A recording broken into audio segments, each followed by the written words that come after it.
सध्या संसदेचं सत्र सुरू आहे आणि हे सत्र अनेक कारणांसाठी महत्त्वाचं आहे, कारण काँग्रेसला पुन्हा एकदा गवसलेला सूर भाजपला यावेळी अनेक मुद्द्यांना सामोरंही जायचं आहे। त्या पार्श्वभूमीवरती एकीकडे अदानी हा विषय जो काँग्रेसनं लावून धरलेला आहे, तिकडे अमेरिकेमध्ये अदानींच्या विरोधात न्यायिक प्रक्रिया सुरू आहे। या पार्श्वभूमीवर शेतकऱ्यांचे मुद्दे सुद्धा दिल्लीत तापत चाललेत, कारण तिकडे मोर्चे निघतायत आणि या पार्श्वभूमीवर वस्तुतः संसदेमध्ये चर्चा झाली पाहिजे, साधक बाधक चर्चा होऊन निर्णय झाले पाहिजेत। त्याऐवजी गेले 6 दिवस गोंधळ मात्र पाहायला मिळतोय। आणि कोण आहे या गोंधळाला जबाबदार? कारण तुमच्या आमच्या पैशातून संसद असेल नाही तर विधिमंडळ असेल त्याची प्रक्रिया चालत असते। तोच विषय आपण घेतलेला आहे। यावर बोलण्यासाठी आपल्यासोबत मान्यवर असतील, माझ्यासोबत असतील कपिल ढोके जे काँग्रेसचे नेते आणि प्रवक्ते आहेत। कपिल ढोकेंचंही स्वागत। व्यंकटेश केसरी जे विधिमंडळामध्ये त्यांनी सेवा बजावलेली आहे, ज्येष्ठ पत्रकार आहेत, विधिमंडळ प्रक्रियेचे ज्येष्ठ जाणकार आहेत। आणि विश्वास पाठक हे भाजपचे वरिष्ठ नेते आणि प्रवक्ते आपल्यासोबत आहेत। सगळ्यांचं स्वागत। मी पहिल्यांदा काँग्रेसच्या ढोकेंपासून सुरुवात करेन, कारण एकतर विरोधी पक्षनेतेपद राहुल गांधींकडे आहे, त्यामुळे सगळ्याच विरोधकांचा प्रतिनिधी म्हणून काँग्रेस आहे आणि त्या दृष्टीने मी त्यांच्याकडे बघतोय। तर ढोकेंना माझा पहिला प्रश्न म्हणजे भाजपचं म्हणणं आहे की हा सगळा गोंधळ विरोधक घालतायत, आम्ही संवादाला तयार आहोत, आपलं यावर उत्तर काय? मुळात भाजपचं जे काही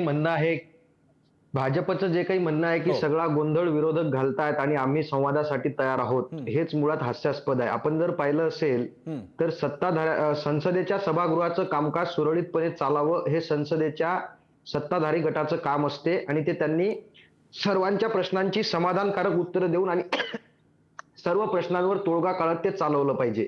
पण आपण जर पाहिलं असेल तर सत्ताधाऱ्यांना फक्त आणि फक्त स्वतःच्या मस्तीत संसद चालवायची आहे का, असा माझा प्रतिप्रश्न त्यांना या निमित्तानं आहे। आपण जर पाहिलं असेल तर देशामध्ये म्हणजे काँग्रेस जो प्रश्न लावून धरते आहे तो अदानींचा प्रश्न आहे। अदानींसारख्या एका मोठ्या घोटाळेबाज माणसावरती विदेशामध्ये खटले दाखल होतात, पण आपल्या देशामधलं सरकार अजूनही अदानींचा हट्ट का पुरवते आहे असा काँग्रेसचा प्रश्न आहे। अदानींचा लाड का करते आहे? दुसरीकडे आपण पाहिलं असेल तर विरोधी पक्ष शेतकऱ्यांच्या मुद्द्यांवरून त्या ठिकाणी चर्चा करतात, सरकार उत्तर द्यायला तयार नाही। शेतकऱ्यांचे रासायनिक खतं मागले, त्यावरून उत्तर द्यायला तयार नाहीत। बेरोजगारांचे प्रश्न तसे आहेत, त्यावर सत्ताधारी उत्तर द्यायला तयार नाहीत। मग एकीकडे विरोधकांच्या प्रश्नांची उत्तरं द्यायची नाही आणि दुसरीकडे मात्र विरोधक आमचं सरकार चालू देत नाहीत। मग नेमकं सरकार तुमच्या मस्तीत चालवायचं आहे का?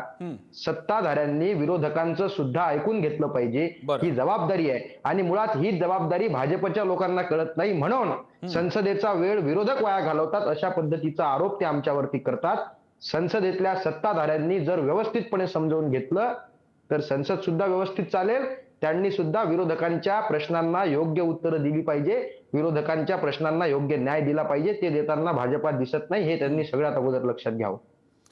मी विश्वास पाठकांकडे येईन। विश्वास पाठकजी, यूपीएचा काळ मला आठवतोय आणि ज्यावेळी आपल्या पक्षांकडनं सगळ्या विरोधकांकडनं बहिष्कार घातला जात होता, त्यावेळी तेव्हाचे पंतप्रधान मनमोहन सिंग यांनी असं विधान केलं होतं की विरोधी पक्षांच्या सहभागाशिवाय लोकशाही अपुरी आहे आणि त्यानंतर जो काही तोडगा काढायचा प्रयत्न झाला असेल वगैरे। आता सुद्धा शेवटी विरोधी पक्ष काय सत्ताधारी काय एकाच सदनातले या बेंचवर त्या बेंचवर असलेले सहकारीच आहेत, तुम्ही सगळ्यांनी मिळूनच चालवायचं आहे। मग इतकी कटुता का? मार्ग का नाही निघत आहे? आणि हा मार्ग काढण्याची जबाबदारी सत्ताधारी म्हणून तुमची जास्त नाही का?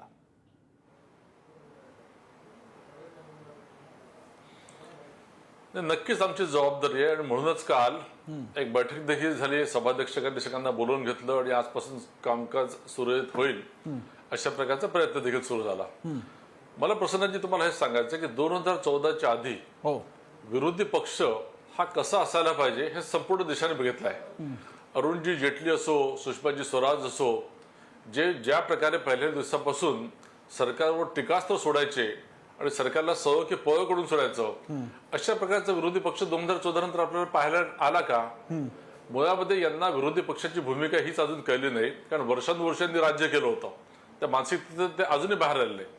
दुसरं, यांच्याकडे अभ्यासपूर्ण बोलणारा कोणी व्यक्ती नाही आणि यांचे जे नेते आहेत राहुल गांधी, हे काय करतात, जेव्हा जेव्हा एखादं अधिवेशन यायचं असेल पार्लमेंटचं, ते बरोबर असा एक मुद्दा मी तर म्हणतो घडवून आणतात। मुद्दा घडवून आणतात, पहिले 4-5 दिवस संसदेचं सत्र चालू द्यायचं नाही, हा याचा परिपाठ आहे आणि त्याच्यानंतर सत्र चालतं। नशीब की यावेळेस राहुल गांधी हे स्वतः उपस्थित आहे, अन्यथा हे सत्र सुरू झालं की कुठेतरी परदेशात चालले जातात। त्यामुळे नॉन सिरियस हा जो विरोधी पक्ष आहे आणि यांचं हे जे वागणं आहे त्याच्यामध्ये 4-5 दिवस वाया जातात आणि म्हणूनच यांना ममता बॅनर्जीने एक नसीहत दिलेली आहे की तुमच्या या वागण्यामुळे आमच्या देशाचं नुकसान होत आहे आणि म्हणून काल ती बैठक झाली आणि सत्र आता चांगलं चालेल अशा प्रकारचं आम्हाला देखील आशा आहे. बरं, मी विश्वास पाठकजी 2014 पूर्वीच्या काही घटना मी नंतर हवं तर पुढच्या संदर्भात देईन, इतरांचा वेळ मला घ्यायचा नाहीये. कारण अडवाणींच्या काळात ते विरोधी पक्ष नेते असताना मी चुकत नसेल तर ऐतिहासिक गोंधळ कसे घातले गेले होते त्याचे वेगळे दाखले देता येतील. पण मी आधी पहिल्यांदा व्यंकटेश केसरींकडे जातोय. व्यंकटेश केसरीजी, अशी का स्थिती तयार होते? म्हणजे मला माहिती आहे की आपण नवीन आमदारांचं प्रशिक्षण घेण्यामध्ये सुद्धा आपला सहभाग असतो, कॉमनवेल्थच्या अंतर्गत जे प्रशिक्षण कार्यक्रम होतात त्याच्यामध्ये आपला सहभाग असतो. इतकी सगळी शस्त्र आयुधं आहेत, संसदीय आयुधं आहेत, तरी सुद्धा विरोधाची अशी वेळ का येते विरोधकांवर?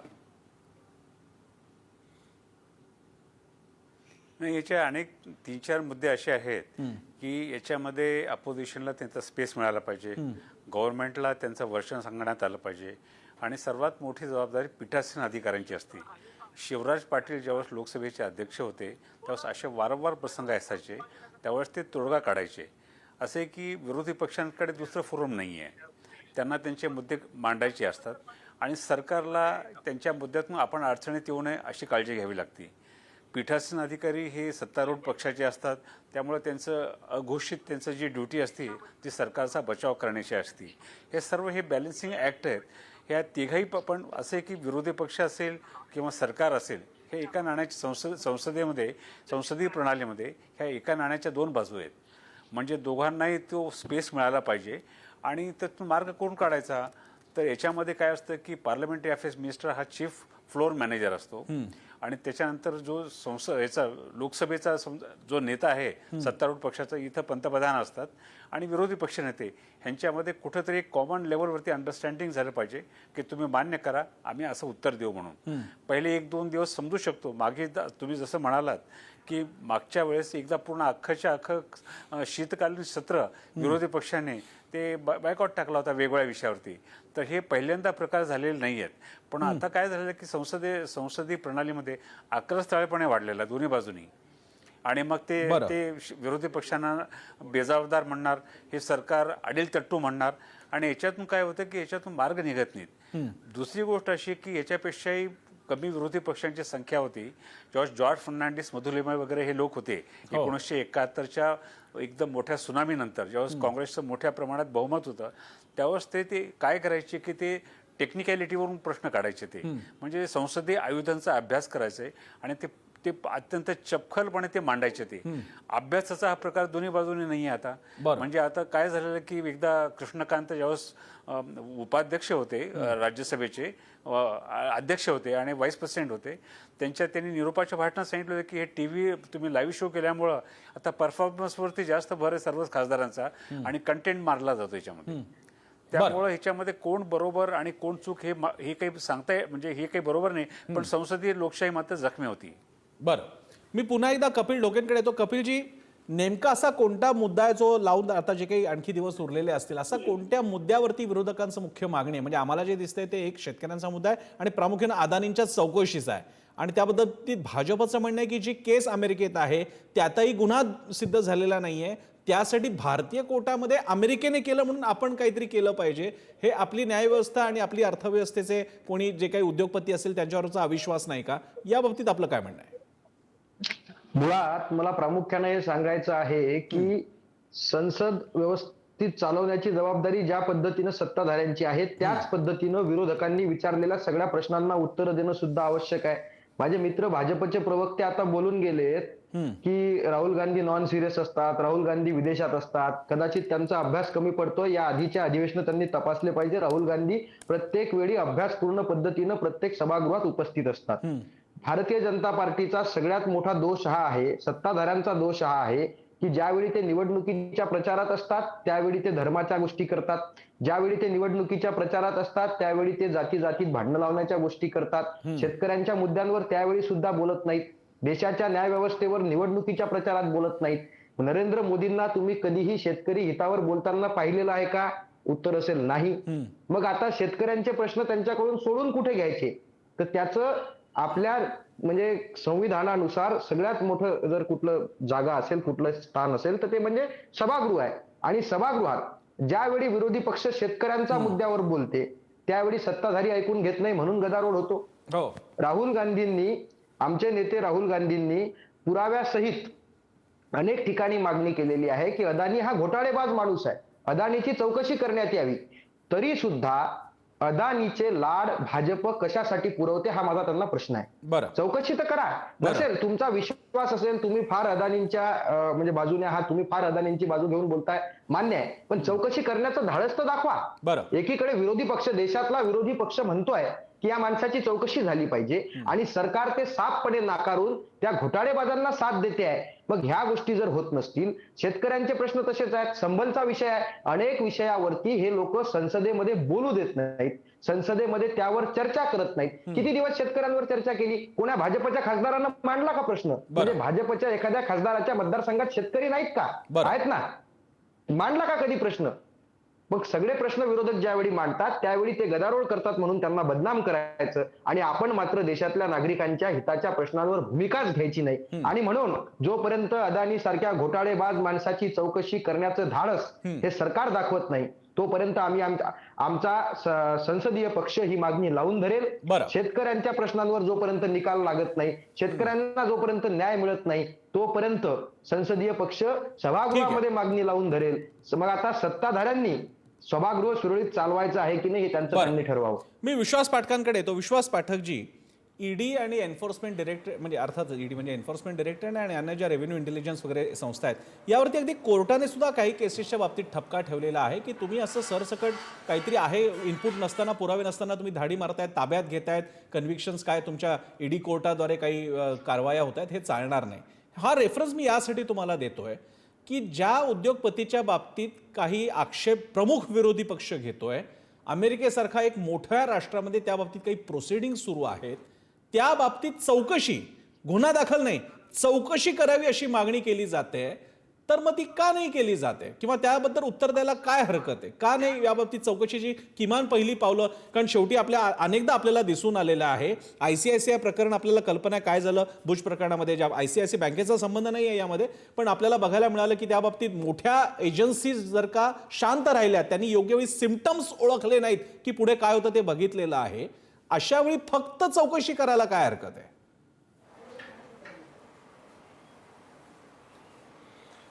बघा, असं उगाचच पॉलिटिकल एक डाऊट क्रिएट करणं आणि चौकशीची मागणी करणं म्हणून चौकशीची होत नसते. हिंडनबर्गच्या बाबतीत देखील यांनी असंच एक वातावरण निर्माण केलं होतं. बरं. आणि आता देखील अदानीचा हा जो विषय काय आहे, न्यूयॉर्कच्या एका डिस्ट्रिक्ट कोर्टने एक अलिगेशन असं म्हटलेलं आहे, अलिज ब्रायबरी, म्हणजे दिल्या गेली आहे किंवा दिली गेली जाणार आहे अशा अलिज बेसिसवर एक डॉक्युमेंट तयार केलं. त्यात त्यांनी स्वतः असं म्हटलेलं आहे की जोपर्यंत ते निर्दोष सिद्ध होत नाही किंवा दोषी सिद्ध होत नाही तोपर्यंत त्यांना आपण दोषी म्हणू शकत नाही, अशा प्रकारचं वाक्य त्यांनीच म्हटलेलं आहे. त्यामुळे अशा एखाद्या पेपरचा आधार घ्यायचा आणि पार्लमेंट सुरू व्हायच्या आधी एक गदारोळ निर्माण करायचा आणि अडाणीला बॅन करायला म्हणायचं. कसं असतं की विषय फक्त अदानीचा नाहीये. बघा, अदानीला बॅन केलं किंवा झालं तर त्याला भारतीय जनता पक्षाला काही सुखदुःख नाही.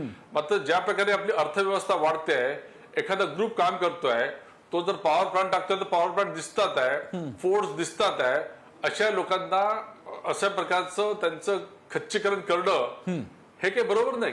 आणि याच्यामध्ये 4 राज्यांचे जे अलिगेशन्स आहेत ते 4 राज्यांमध्ये भारतीय जनता पक्षाचं सरकारच नाही. तिथे YSR रेड्डी आंध्र प्रदेशमध्ये किंवा ओरिसामध्ये बिजू जनता दल आणि हे सगळे किंवा छत्तीसगडमध्ये जिथे भारतीय जनता पक्षाचं सरकारच नव्हतं अशांवर ते झालेले अलिगेशन आहे आणि ते फक्त अलिगेशन्स आहेत. बरं. त्यामुळे बघा, पॉवर ही प्रत्येक राज्याला हवी आहे. पॉवरचा रेट ठरवण्याचा अधिकार प्रत्येक राज्याला असतो, त्याप्रमाणे निगोशिएशन होत असतात. मात्र इथे लाच दिल्या जाणार आहे किंवा दिल्या गेली आहे या नावाखाली अशा माझा विश्वास पाठक, माझं काय म्हणणं ऐका ना पाठक सर, पूर्ण आर्थिक क्षेत्रावर, पाठक सर, क्षेत्रावर खच्चीकरण करणारा विषय आहे हा. पाठक सर, जर का कुठली तरी स्थानिक संघटना दावा करते म्हणून वर्षानुवर्ष असलेल्या मशिदीच्या सर्वेचं काम ASI कडनं घेतलं जातं किंवा काय डिरेक्टिव्ह तसे दिले जातात आणि त्यातल्या वैधतेबद्दल माझं काही म्हणणं नाहीये, तो माझा विषय सुद्धा नाहीये, पण आक्षेप व्यक्त केल्यानंतर सर्वे मात्र या देशात होतात मध्ययुगामध्ये झालेल्या गोष्टींविषयी,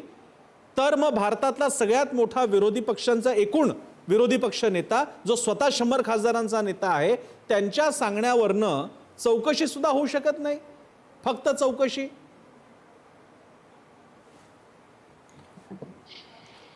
नाही, मला सांगा का व्हायला पाहिजे?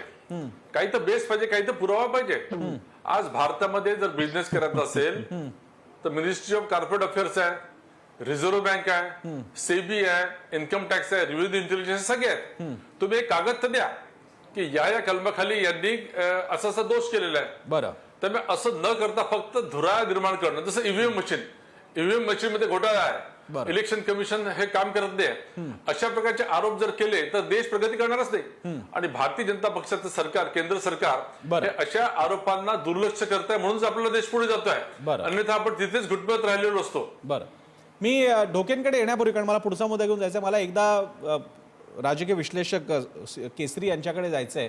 केसरी सर, असे काही विषय असतात, म्हणजे उदाहरणार्थ काही धोरणात्मक मुद्द्यांवरती प्रश्न उपस्थित करणं आणि त्याच्यामध्ये तो कायदा असेल, काही पॉलिसी असेल, त्याबद्दल काही मुद्दा उपस्थित करणं, याचे काही मार्ग आहेत. पण एक अशी केस आहे की जी संसदेच्या नेहमीच्या धोरणात्मक, सरकारच्या धोरणात्मक विषयांच्या पलीकडची आहे. ती केंद्र राज्य सरकार संबंधातली नाही आहे, ती कुठल्याही, जसं मणिपूरमध्ये घडलं त्याच्या बाबतीतली नाही आहे. एक उद्योजक त्याच्या बाबतीत काहीतरी परदेशात झालेला आहे आणि त्यांच्याबद्दलच्या ज्या काही आक्षेप, संशयाचं वातावरण विरोधकांना वाटतं, त्यासाठी ते म्हणतात चौकशी करा, आणि म्हणून संसदेत गोंधळ होतो. याला काही मार्ग असतो संसदीय आयुधांमध्ये, की असे काही वेगळे विषय, पत्रिकेवरचे विषय असतील तर काय करता येईल? असे की चर्चा जी असती लोकसभेमध्ये, चर्चेला सरकार उत्तर देऊ शकतं किंवा सरकार म्हणते त्या डिस्कार्डही करू शकतं. परंतु भारतातल्या नंबर 1चे उद्योगपती, त्यांनी अमेरिकेमध्ये तिथल्या लोकांना पैसे देऊन काम करण्याचा प्रयत्न केला. असं FBI जर म्हटलं असेल तर ती भारताची प्रतिमा कुठे वाढते त्याच्याने? प्रश्न असा आहे, भारताच्या प्रतिमेचा आहे. आपण मुद्दा अदाणींचा बाजूला करूयात. भारताची प्रतिमा वाढली नाही वाढली याच्याविषयी एक साधं स्टेटमेंट जे बाहेर जयशंकर करू शकतात, किंवा फायनान्स मिनिस्टर करू शकतात, किंवा कॉमर्स मिनिस्टर करू शकतात, ते तुम्ही करू शकता. आणि लीडर ऑफ द अपोजिशनला ह्याच्यामध्ये मार्ग आहेत की तुम्ही तुमचं म्हणणं सांगाल, इमिजिएटली सरकार त्याची बाजू मांडेल आणि दुसरे प्रश्न घेतील. परंतु संसदेमध्ये विरोधी पक्ष हा सरकारचा दुय्यम असू शकत नाही, किंवा सरकार किंवा विरोधी पक्ष सरकार होऊ शकत नाही. हे फोरमच चर्चा करण्याचं आहे. बेसिकली हे फोरम चर्चा करण्याचं आहे. निर्णय एक्झिक्युटिव्ह घेते, निर्णय पार्लमेंटमध्ये प्रस्ताव मांडले जातात, एक्झिक्युटिव्ह निर्णय घेते, त्याची अंमलबजावणी एक्झिक्युटिव्ह करते. त्यामुळे की तुम्ही चर्चा करायचीच नाही म्हटल्यानंतर मग विरोधी पक्षांनी काय करावं, याचा अजेंडा गव्हर्नमेंट देणार का, हा प्रश्न राहतो. विरोधी पक्षांनी सरकारला अडचणीत असणारेच प्रश्न विचारले पाहिजे. अतिशय महत्वाचा मुद्दा आहे हा मुद्दा, केसरींचं महत्व यासाठी या चर्चेमध्ये, कारण आपल्याला अनेकदा हे विषय का नाही मांडले जात, किंवा कोणी काही ओरडलं तर त्याची दखल का घेतली जात नाही. संसद तशी चालत नाही, त्याच्या काही प्रोसेसेस आहेत, मुद्दे कोणते मांडायचे, कोणाला कसं संबोधन करायचं, कोणते मुद्दे कोणत्या काळात मांडायचे, वेगळा विषय आहे, सगळा मोठा तांत्रिक विषय, पण तरी सुद्धा मध्ये मध्ये आपल्याला त्याबद्दल माहिती मिळत राहिली. कपिल ढोके आपल्यासोबत आहेत, काँग्रेसचे प्रवक्ते, त्यांच्याकडे आपण जातोय. कपिल ढोके, एक आणखी मुद्दा म्हणजे संविधानाचा आहे. 2024ला लोकसभेच्या वेळी फार मोठी चर्चा देशात, महाराष्ट्रात झाली होती. भाजप 4 सुपार म्हणत होतं, आणि तुम्ही एक सगळ्यांनी दावा केला की हा संविधान बदलासाठीचा आकडा मागितला जातोय भाजपकडून, आणि त्याचे परिणाम बघायला मिळाले. आता संसदेमध्ये संविधानाविषयीच्या चर्चेच्या मागची भूमिका काय आहे विरोधी पक्षांची?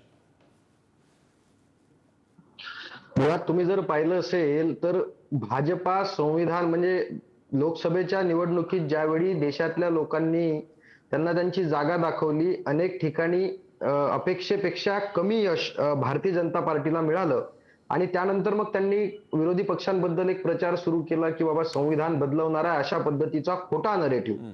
आता खोटा नरेटिव्ह जर हे लोक म्हणत असतील तर या अगोदर भारतीय जनता पार्टीच्या कितीतरी खासदारांनी, नावं सांगता येतील त्या अनेक खासदारांनी, संविधान बदलासाठी आपल्याला 400 पार पाहिजे आहे, संविधान बदलायचं पुढचं उद्दिष्ट आहे, अशा पद्धतीचं जाहीरपणे वक्तव्य केलेलं आहे. हे आपल्याला विसरून चालणार नाही.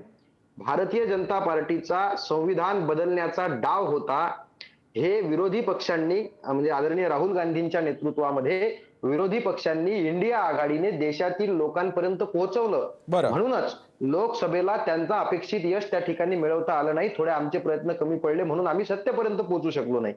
परंतु भारतीय जनता पार्टी हे संविधानाचे मारेकरी म्हणून काम करते आहे. संविधानाच्या विरोधात सातत्यानं भाजपची भूमिका असते.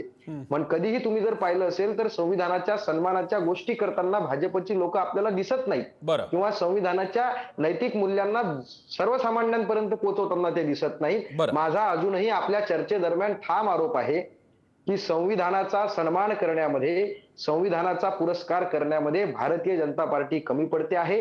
कदाचित त्यांचा संविधान बदलण्याचा जो डाव होता तो यावेळी देशातील लोकांनी हाणून पाडला. पुढच्या काळात सुद्धा संविधानाच्या सन्मानासाठी या लोकांकडून, संविधानाच्या रक्षणासाठी या लोकांकडून आपण सगळ्यात अगोदर सावध असलं पाहिजे.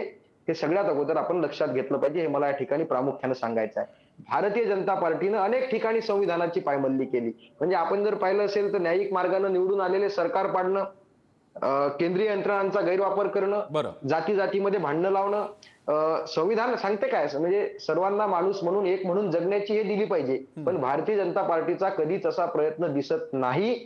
त्यांचं एकही भाषण किंवा त्यांच्या एकाही नेत्याचं भाषण जाती जातीत भांडणं लावल्याशिवाय पूर्ण होऊ शकत नाही. याचाच अर्थ या देशात संविधानाचा अपमान करण्याचं काम भाजपची लोक करतायत.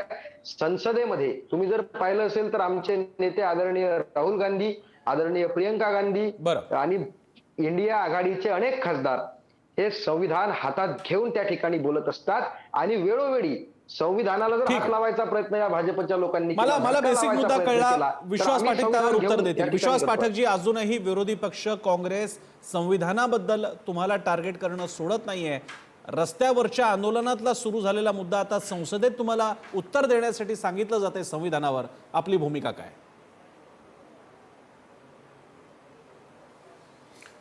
नाही, आम्ही तयार आहे. यांचं संविधान किंवा संविधानाचं पुस्तक काय असतं हे पुढे जगाने पाहिलेलं आहे. वरती संविधान लिहिलं असतं, आतमध्ये पूर्ण ते कोरं असतं. यांचं नॉलेज देखील संविधानाविषयी असं कोरच आहे. हा भाजपच्या हे माहित नव्हतं. अजूनही तुम्ही लक्षात घ्या. विश्वास पाठकजी लक्षात घ्या. भाजपच्या काही लोकांनी फक्त आणि फक्त राहुल गांधींच्या संविधान सन्मान संमेलनाला बदनाम करण्यासाठी संविधानाच्या एका खोट्या पुस्तकाचा तुमचाच कोणीतरी कार्यकर्ता व्हायरल केल्यानं. ठीक आहे, ढोकेजी आपण सगळ्यांना बोलू देऊयात. इथे तरी किमान संसदीय पद्धत पाळूयात. आदर्श संसदीय चर्चा आपण किमान इथे तरी घडवूया आपण. कृपा करून. ठीक आहे, ठीक नाही, त्यांना बोलू द्या. त्यांना जे बोलायचं ते बोलू द्या. तुम्ही तुमची वेळ आली की तुम्ही बोला. विश्वास पाठक पूर्ण करा. पाठकजी, जरा ऐकण्याचं धैर्य ठेवा. तुम्ही नवीन प्रवक्ते दिसता, ऐकण्याचं धैर्य ठेवा. मी एवढं सांगतो की यंदा 65 वर्षानंतर हे देखील माहित नव्हतं की आपलं संविधान हे जम्मू काश्मीरमध्ये लागू होत नाही, किंवा आपल्या सरकारने म्हणजे काँग्रेसने कितीदा संविधान बदललेलं आहे, अमेंडमेंट कितीदा केलं हे देखील त्यांना माहित नव्हतं. त्यामुळे संविधानाच्या गोष्टी यांनी करू नये. संविधानाबद्दल यांनी काही चॅलेंजेस आमच्या समोर आणलेत, आम्ही पूर्णपणे त्याला उत्तर द्यायला तयार आहे. बरं, कारण 2014 पासून ज्या प्रकारे देशामध्ये संविधानाचं पूर्ण पालन होऊन जे जे देशाच्या हिताच्या गोष्टी आहेत त्या सगळ्या आम्ही करतोय. आम्ही संविधान बदललं, जरूर बदललं. कशासाठी बदललं? की जीएसटी सारखा कायदा आणण्यासाठी, आपली आर्थिक वृद्धी होण्यासाठी, जगामध्ये आपला आर्थिक दर नंबर 1 कसा येईल यासाठी. त्यामुळे संविधानाची भीती आम्हाला दाखवली. हे मात्र सत्य होतं की लोकसभेमध्ये यांनी तसा भ्रम पसरवून लोकांमध्ये कन्फ्युजन क्रिएट केलं. आणि ते कन्फ्युजन जेव्हा लोकांचं दूर झालं, महाराष्ट्रामध्ये ज्या प्रकारे सपाटून मार खाल्ला, त्यामुळे अतिशय अस्ताव्यस्त आणि कन्फ्युज असा विरोधी पक्ष आहे.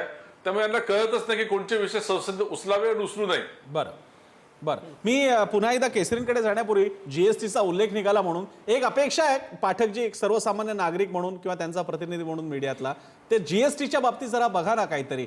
तो चेन्नईमधला एक व्हिडिओ व्हायरल झाला की बटर वेगळा घेतला आणि बन वेगळा घेतला तर वेगवेगळा जीएसटी आहे, आणि बटर लावलेला बन घेतला तर एकदम काहीच्या काही जीएसटी जास्त बसतो. त्याच्यामुळे तिकडे मालक आता बटर वेगळा देतो, बन जास्त देतो. इन्शुरन्स प्रीमियमवरती सुद्धा जीएसटी द्यावा लागतोय. 18% आणि बाकीच्या रेंजमध्ये जीएसटी भरून भरून सर्वसामान्य अगदी घायकुतीला आलेला आहे. मेडिकल बिल्सवरती मुळात महागडी आपली औषधं, त्याच्यावरती जीएसटी बसतोय. या बाबतीत सुद्धा आपण जरा काहीतरी मुद्दा लावून धराल, तुमच्या वरिष्ठांना सांगाल अशी अपेक्षा आहे.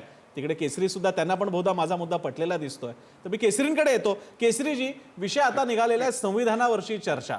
आता वस्तुतः संसद हीच संविधानाच्या म्हणजे तिकडे कायदे मंडळच आहे, ते कायदे बनवले जातात, हे लॉ मेकर्स आहेत, एमपीज म्हणजे लॉ मेकर्स म्हटलं जातं त्यांना. पण आता या लॉ मेकर्स पैकी एका गटाचं म्हणणं आहे की संविधानावर चर्चा झाली पाहिजे. जेव्हा इतका मूलभूत विषय असतो की संविधानावरची चर्चा, ती नेहमीच्या आयुधांच्या किंवा जे काही तुमचे जे शस्त्र असतात संसदीय चर्चांची त्याद्वारे घ्यावी लागते, की त्यामध्ये काही बहुमत असावं लागतं, त्यामध्ये काही अतिविशेष विषयाची चर्चा म्हणून काही वेगळी प्रावधान असतं, काय सांगाल?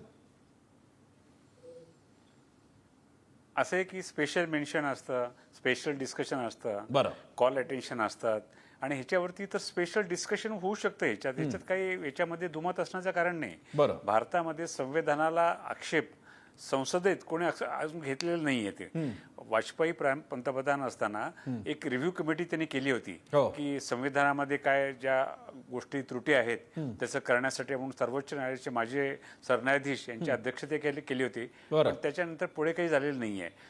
पण सध्या जे आहे राज्यसभेमध्ये पीठासीन अधिकाऱ्याकडनं एक चर्चा सुरू म्हणजे प्रयत्न त्यांनी सुरू केलेला असा बरं. की बेसिक स्ट्रक्चरची गरज आहे की नाही. बरं. बेसिक स्ट्रक्चर आलं कुठून आणि त्याला लिगल सँक्टिटी काय, बरं. ही चर्चा सुरू झाली. पण ठीक आहे, अकॅडमिकली ही चर्चा व्हायला पाहिजे, त्याचे पॉलिटिकल कनोटेशन असतात आणि अशी चर्चा ही नेहमी संसदेला किंवा संसदीय प्रणालीला किंवा लोकशाहीला ही पूरक स्ट्रेंथन करते. हो. त्यावरती दुमत असण्याचं काही कारण नाही. जसं तुम्ही म्हणालात हो. की संसद हे कायदे मंडळ आहे आणि ती कॉन्स्टिट्यूशनची संविधानाची निर्मिती ती. बरोबर. तर तिथे जर चर्चा काही कोणाचे समज अपसमज गैरसमज असतील हो. तर चर्चा व्हायलाच पाहिजे. बरं. त्याच्यामध्ये काही चर्चा करतो म्हणून तुम्ही अपराध नाही, चर्चा करू देत नाही म्हणून तोही गुन्हा नाहीये.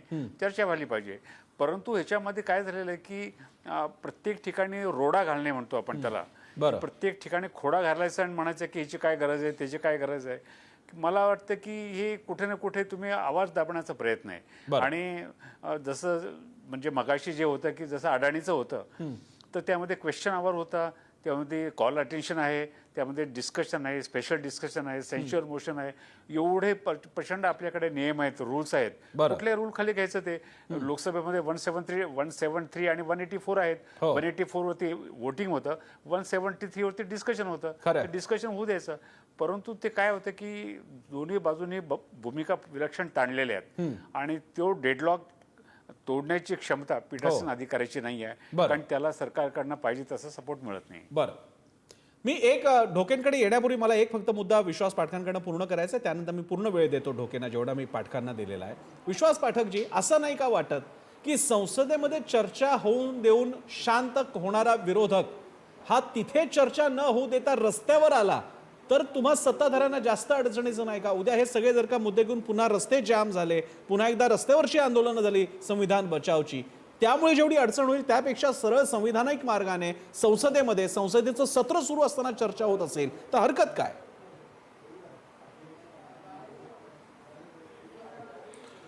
नाही, एकदम बरोबर आहे. संसदेतले विषय संसदेतच सोडवले जायला पाहिजे आणि ते जर सोडवले नाही गेले आणि कोणी रस्त्यावर आलं तर काहीच हरकत नाही.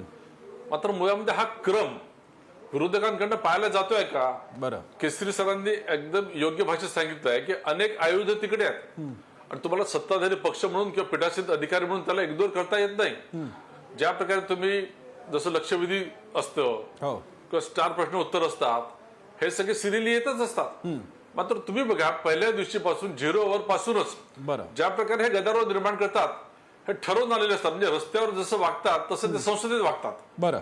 आणि रस्त्यावर टीव्हीच्या समोर येऊन संसदेत वागण्यासारखे भाषण देतात.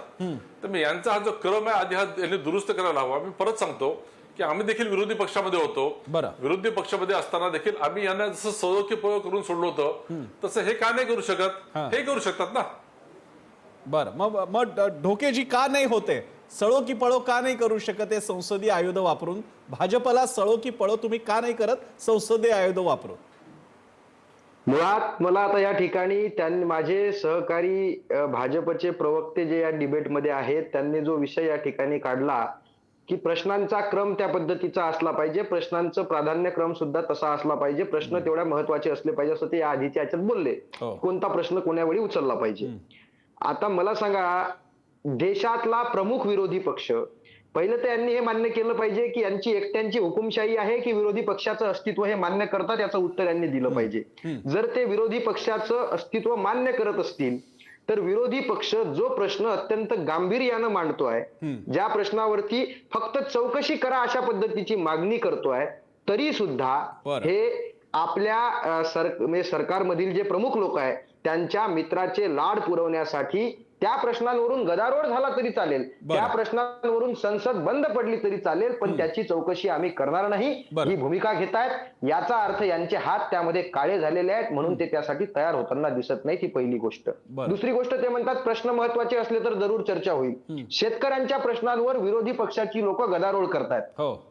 शेतकऱ्यांचे प्रश्न यांना महत्वाचे वाटत नाहीत. भारत हा कृषीप्रधान देश म्हटला जातो आणि कृषीप्रधान देशाच्या संसदेत जर शेतकऱ्यांचे प्रश्न महत्वाचे वाटत नसतील तर सत्ताधाऱ्यांना लाज वाटली पाहिजे की आपल्यासाठी नेमके कुठले प्रश्न महत्वाचे आहेत. विरोधकांना विनाकारण गदारोळ करण्यामध्ये कुठलाही इंटरेस्ट नाही. बरं. ज्यावेळी सभागृहात सत्ताधारी लोक महत्वाच्या प्रश्नांवर चर्चा करायला तयार होत नाहीत, ऐकून घेत नाहीत, त्यावेळी रस्त्यावरची लढाई विरोधकांना लढावी लागते. हे आपण सगळ्यात अगोदर लक्षात घेतलं पाहिजे. आपण पाहिलं असेल 2014 पासून जेव्हा नरेंद्र मोदींच्या नेतृत्वाखालील सरकार सत्तेमध्ये आहे, त्यांनी सातत्यानं शेतकऱ्यांचे, तरुणांचे हाल करण्याचं काम केलं आणि त्याच प्रश्नांवरती ज्यावेळी आता आमचे सभागृहातील प्रतिनिधी त्या ठिकाणी बोलतात, त्यावेळी हे मात्र त्यावर चर्चा करायला तयार होत नाहीत. नेमका यांचा क्रम कुठला आहे हे सुद्धा यांनी अभ्यासलं पाहिजे. चळो की पळो करून सोडा. अहो, त्याच माणसासमोर बोलण्यात हे असते की ज्याला ऐकण्याचं किंवा ज्यावर निर्णय घेण्याची धमक असते. बरं. या आधीचे तुम्ही सुद्धा सुरुवातीला काहीतरी बोललात की अटल बिहारी वाजपेयी यांच्या काळामध्ये ज्यावेळी संसदेतले गदारोळ, ऐतिहासिक गदारोळ होते, हो.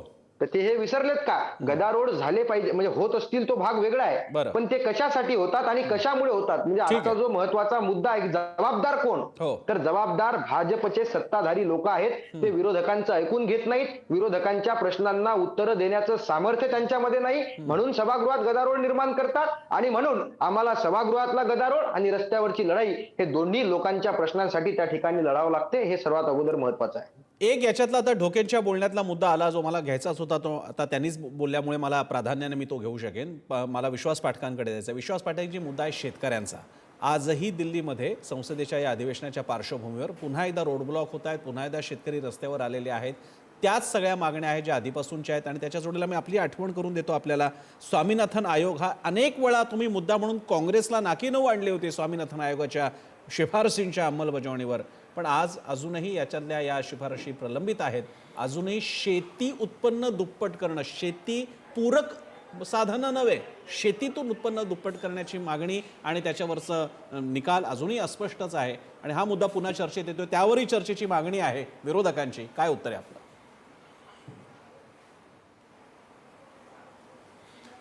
याचं उत्तर देतो, पण त्याच्या आधी आमचे मित्र जे काही बोलले, आम्ही रस्त्यावर लढाई लढतो किंवा पार्लमेंटमध्ये लढाई लढतो, पण शेवटी फलित काय? जनतेच्या तुम्ही दरबारात गेल्यानंतर तुम्ही ज्या प्रकारे सपाटून मार खाता आणि मग ईव्हीएमला नावं ठेवता, त्यामुळे आधी तुम्ही आत्मपरीक्षण करण्याची आवश्यकता आहे. दुसरं, असं गृहीत धरा की भारतीय जनता पार्टी किंवा हे मोदीजींचं सरकार प्रत्येक जे पार्लमेंटमध्ये विषय आणतात, कुठला फाजील आत्मविश्वास आहे? फलित काय म्हणजे हा कुठला फाजील आत्मविश्वास आहे? म्हणजे तुम्ही विरोधकांना महत्व देताय की नाही? विरोधकांचं अस्तित्व मान्य करताय की नाही? याचं उत्तर द्या ना. ठीक आहे, आम्ही ढोकेजी, मी तुम्हाला विनंती करतो, ढोकेजी तुमचा मुद्दा लक्षात आला आणि मी सगळ्यांना पूर्ण वेळ देतोय. आपण मध्येच बोला तर त्या व्यक्तीला बोलता येणार नाही आणि मग मला त्यांना जास्त वेळ द्यावा लागेल आणि मग मला तुम्हाला कमी द्यावा लागेल. प्लीज माझी विनंती आपण पूर्ण करू देऊया. आपण चर्चेमध्ये बोलतो. ठीक आहे, विश्वास पाठक बोलतील. विश्वास पाठक बोलतील. बोला पाठक सर, बोला. प्रसन्नजी, असं गृहीत धरा की मोदीजींचं सरकार प्रत्येक जे काही पार्लमेंटमध्ये विषय आणतो हा चुकीचाच आहे.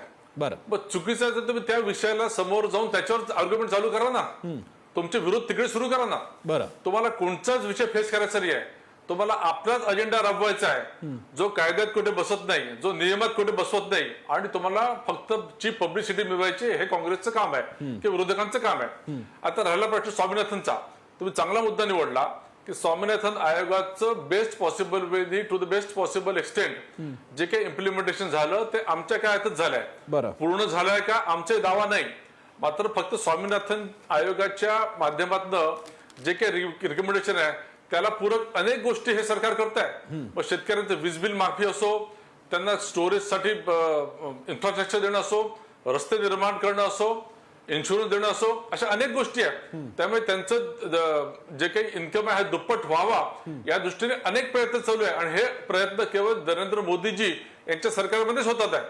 बरं, मी आता शेवटची माझ्याकडे 5-6 मिनिटं उरली असतील, त्यातला एक मुद्दा मला आता काँग्रेसला पण घ्यायचा आहे आणि मी सगळ्यात शेवट मी व्यंकटेश केसरींवर करेन.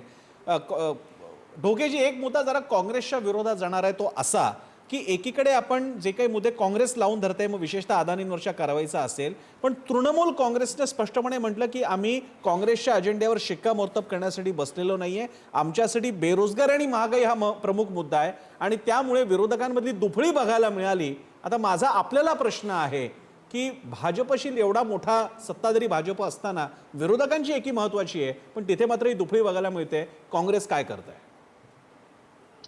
ठीक आहे, एखाद्या मुद्द्यावरून काँग्रेस आणि काँग्रेसच्या सहकारी पक्षांमध्ये एकमत होत नसेल, परंतु भाजप दोघांचंही म्हणणं ऐकून घेत नाही हे का आपण विसरत आहात? हे का भाजपच्या लोकांना कळत नाही? म्हणजे तृणमूल काँग्रेस एकीकडे अदानीच्या मुद्द्यांवर काँग्रेस सोबत नसेल असं त्यांनी स्पष्ट केलंय, पण दुसरीकडे ते शेतकरी आणि बेरोजगारीच्या मुद्द्यांवरती ज्यावेळी सभागृहात बोलतात त्यावेळी भाजप त्यांच्या सुद्धा प्रश्नांना उत्तर देत नाही, त्यांच्या सुद्धा प्रश्नांवर चर्चा करायला तयार होत नाही. मग एकीकडे सगळ्या विरोधकांना फाट्यावर मारण्याचं काम हे भारतीय जनता पार्टीचे सत्ताधारी लोक करतायत का, असा माझा त्यांना प्रश्न आहे. ठीक आहे, आमच्यात एकमत एखाद्या मुद्द्यावर नसेल, आमचा एक सगळ्या लोकांचा समूह म्हणजे इंडिया आघाडी आहे, त्यामध्ये कोणाची प्रायोरिटी वेगळी असू शकते, पण विरोधकांच्या प्रश्नांना सरसकट बगल द्यायची हे सत्ताधाऱ्यांचं जे लक्षण आहे ते लाजिरवाणं आहे आणि ते देशाच्या संसदेला न शोभणार आहे, हे आपण सगळ्यात अगोदर लक्षात. मी विश्वास पाठकजी आपल्याकडे येतो. काही आकडेवारी अनेक ठिकाणी समोर येते, काही अर्थशास्त्री आहेत ज्यांनी यावरती सोशल मीडियाच्या माध्यमातून लिहिलेलं आहे.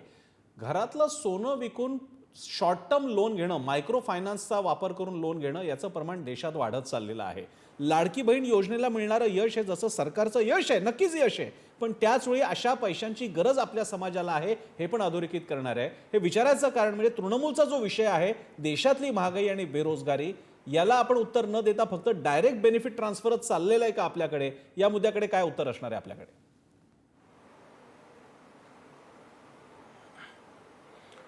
नाही, मुळात मुद्दा असा आहे की तुम्ही मायक्रो फायनान्सच्या दृष्टीने कर्ज घेणं, बघा आता प्रत्येकाची मानसिकता बदललेली आहे. अच्छा, आज नाही म्हटलं तरी भारताच्या सामान्य माणसाची जी काही स्थिती आहे ही आधीपेक्षा नक्कीच वर आलेली आहे आणि हे आपण सांगत नाहीये, हा आंतरराष्ट्रीय डाटा आपल्याला सांगताय.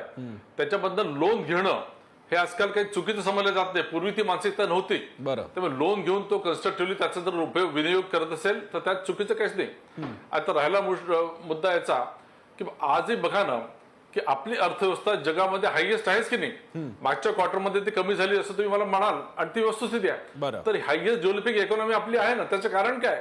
त्याचं कारणच असं आहे की डिसिसिव्ह लिडरशिप आहे इथे, आपल्या इथे गव्हर्नन्स लेव्हल चांगली आहे, उद्योजक जास्तीत जास्त प्रमाणामध्ये उद्योग टाकतात आहे, आपलं इन्व्हेस्टमेंट डोमेस्टिक आणि एफडी आहे दोन्ही वाढत आहे. या सगळ्या पॉझिटिव्ह गोष्टींमुळे हा त्याचा आपल्याला फायदाच होतोय. आणि शेवटी तृणमूल काँग्रेसचं म्हणणं काय आहे की तुम्ही वेळ का घालवताय, अनेक गोष्टींवर आपण चर्चा करू आणि आमची तयारी आहे. त्यांनी आम्हाला सांगितलं अजून आपला जीडीपी कसा वाढेल, अजून आपली इकॉनॉमिक ग्रोथ कशी होईल, एम्प्लॉयमेंट कसं जनरेट होईल, आम्ही ओपनली डिस्कस करायला तयार आहे.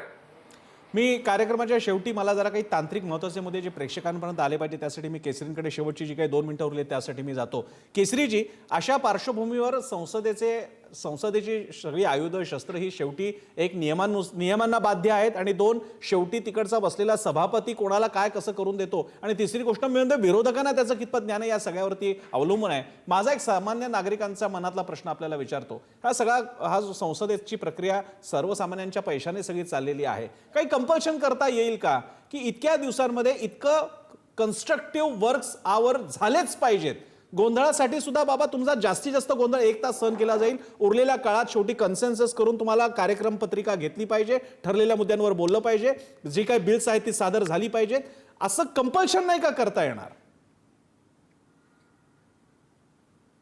नाही असं आहे की अशी यापूर्वी तशा चर्चा झालेल्या हां. आहेत. नो वर्क नो पे हा एक भाग आहे. हो. दुसरी गोष्ट अशी की बिल आवाजी मतदारांनी पास होतात.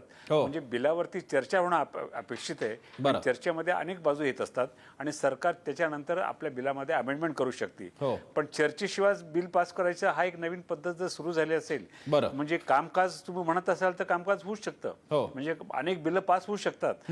परंतु ते बिल पास होणं याचा अर्थ असा की म्हणजे संसदेतल्या जो खासदार आहे हो. त्याला तेवढा स्पेस मिळालेला आहे का, त्याच्या सर्व बाबी लोकांसमोर आलेल्या आहेत का, हो. आणि सरकारला हे का, म्हणून ती आपल्याकडे स्टँडिंग कमिटी ज्या केल्या होत्या हो. शिवराज पाटील यांच्या काळापासून, नंतर मग मनमोहन सिंग यांच्या काळात ग्रुप ऑफ मिनिस्टर्स झालेले आहेत, बरं. त्याच्यानंतर ग्रुप ऑफ एम्पॉवर्ड मिनिस्टर्स झाले आहेत. याचा अर्थच असा की एक मध्येच तुम्हाला वेळ कमी आहे म्हणून तुमच्यामध्ये हस्तक्षेप करून तुम्हाला विचारतो, केसरी सर हस्तक्षेप करून विचारतो, कारण वेळ कमी आहे, कारण तो मुद्दा राहायला नको. जर का संसदीय प्रक्रिया पार पडून बिलं थेट पास होत असतील आवाजी मतदान किंवा सत्तेच्या बहुमतामुळे आणि चर्चा होत नसतील, आणि बिलं तर सोडा थेट अध्यादेशच निघत असतील, अनेकदा तुम्हाला कायदा करायची गरज नाही, ऑर्डिनन्सने पण गोष्टी झालेल्या आहेत आणि ते गेल्या काही काळात बघायला मिळालेलं आहे, तर कॉन्स्टिट्यूशनचा अपहोल्डर म्हणून, कॉन्स्टिट्यूशनचा संरक्षक म्हणून सुप्रीम कोर्ट या प्रक्रियेमध्ये इंटरव्हेन करू शकतं का, जरी संसद आणि सुप्रीम कोर्ट वेगळे असले तरी? नाही, सुप्रीम कोर्ट माझ्या कल्पनेप्रमाणे सुप्रीम कोर्टाला तो अधिकार नाही आहे. बरं. कारण बिलं कशी पास करायची याच्याविषयी ज्युडिशरी याच्यामध्ये क्लॅरिटी नाही आहे. बरं. बिल हे कॉन्स्टिट्यूशन प्रमाणे आहे का नाही, त्याची वैधता जी आहे बरं. ती सर्वोच्च न्यायालय ठरवू शकतं. पण त्याची जी प्रोसेस आहे, प्रोसिजर, की बरं. कसे पास करावेत, कसे संमत करावेत, ठीक आहे. आवाजी मतदानी करावेत का प्रत्यक्ष मतदानी करावेत, हो. याच्याविषयी सुप्रीम कोर्ट हस्तक्षेप करेल असं मला वाटत नाही. ही सगळी प्रक्रिया, ही सगळी चर्चा, आजच्या ज्या धुराची चर्चा, ही केवळ दोन पक्षांना झुंजवत ठेवण्याचा इतका साधा मुद्दा नाहीये, अतिशय गंभीर मुद्दा. इतर कुठल्याही चर्चांपेक्षा आजची चर्चा यासाठी महत्वाची, कारण सामान्यांना कळलं पाहिजे की तुमचे सगळे जीवनाचे निर्णय हे तिथे घडलेल्या निर्णयांमुळे आणि घेतलेल्या धोरणांमुळे ठरत असतात, आणि तिथे तुमचाही हस्तक्षेप हवा. संसदेत तुम्ही पोहोचाल न पोहोचाल, पण किमान या चर्चा तुम्हाला माहीत असायला हव्या, ती आयुध माहीत असायला हवी. यासाठी या चर्चेचा घाट होता. पाठकजी, तुम्ही, ढोकेजी, तुम्ही सुद्धा वेळ दिला. केसरी सरांनी सुद्धा महत्वाच्या तांत्रिक बाजू समजावून सांगितल्या. आपले आभार. इथेच थांबूयात. पाहत राहा पुढारी न्यूज.